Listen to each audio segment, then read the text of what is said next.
Kuno ko pare, butig talaga dyan ide. Tatakas, sudah maglasto-lasto ganun. Pakita, pinapispisa dyan isa. Talnada pare, tatara kita. Oh, pinabispisam. Naggrabe ka dun. Pare! Kumusta kayo dyan, pare? Ay, saan pare? Parang sese ng ano nyo ng tungtungan nyo dyan, pare Pare. Nagsistorya lang tayo dyan lastog din. Oh? Daya. Talaga, maraming lastog doon sa kabilang banger. Buti hindi mo, pare, pinabuksitan. Kasi, alam mo, pare, sa Manila, di ka pwedeng lalastog-lastog doon. Kasi pag dumaan ka sa squatter area, pare, ay grabe, sinasabi ko sa'yo.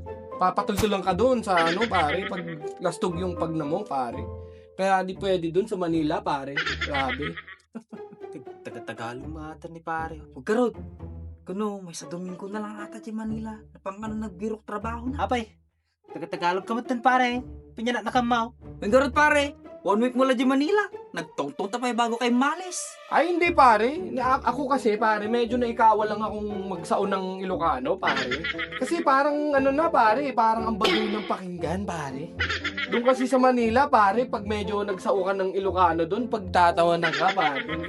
Kaya rin naaral ko, pare. Hey, nawaw mata.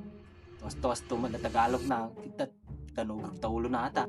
Pare, babaam. Mukukuhan. Alam nyo, pare, nung unang dating ko sa Manila, pare, grabe.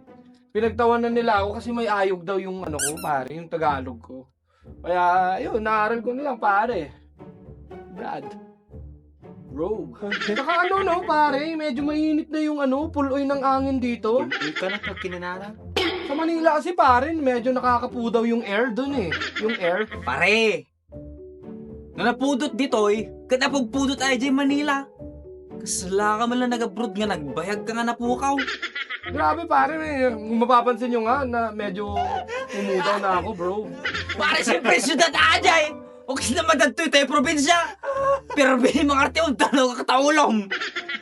Pare, ipalagip ko lang kanyam. 1 week ka lang dyan Manila. Kunam laman no Manila buikan. Hindi, pare, kasi parang sobrang dami na nagbaliw sa dun sa 1 week ko doon, pare. Tsaka Brad, napansin ko lang medyo iba yung lasa ng RH, yung Red Horse dito. Dito kasi medyo masakit sa karabukob eh. Doon, pare, masamit doon, pare. Parang tubog ng nyog. Okay na ka na sa bala, ka na raman tiretorsan. Tordog! Oo, grabe, pare. Kasi diba dito, pare, pag iniinom mo yung yung Red Horse, medyo mapait eh. Masakit sa karabukob. Medyo umuugos siya, parang blade, pare. Doon, pare, medyo masamit talaga doon, pare. Masarap ang Red Horse doon, pare. Pare, pagawin damatan. Baka malaw anak nata pare. Hindi, pare, sa totoo lang talagang medyo magatal na sa karabukob yun, pare. Pare, madi babaam. Kas ka lang da pamilya na ata. Okay. Tsaka dito, pare, grabe ang daming mangmangkit talaga dito. Sa Manila, pare, walang mangmangkit doon. Oo. Dito, pare, medyo nabubutang na ako maglakad eh. Inutusan ako ng nanay ko, pumunta ka ng Taltalon. Sabi niya, pag hindi ka nagbari-bari, pare, baka ilipat yung latag mo sa moving mo, pare. Oo, makasagi ka ng hindi mo makikita, pare. Nakakatakot na dito. Sa Manila, pare, walang ganun, pare. Pare, makikit di aji utang na kanya. Minsan na kayo, pare. Siyempre, ako, naikawa nga ako, pare. Maikawa ako na magsao ng Ilocano, pare. Para naman kayong mulmulong naman, pare. Pare, bayadan man ka rin dito. Pag nga utang mo kanyak.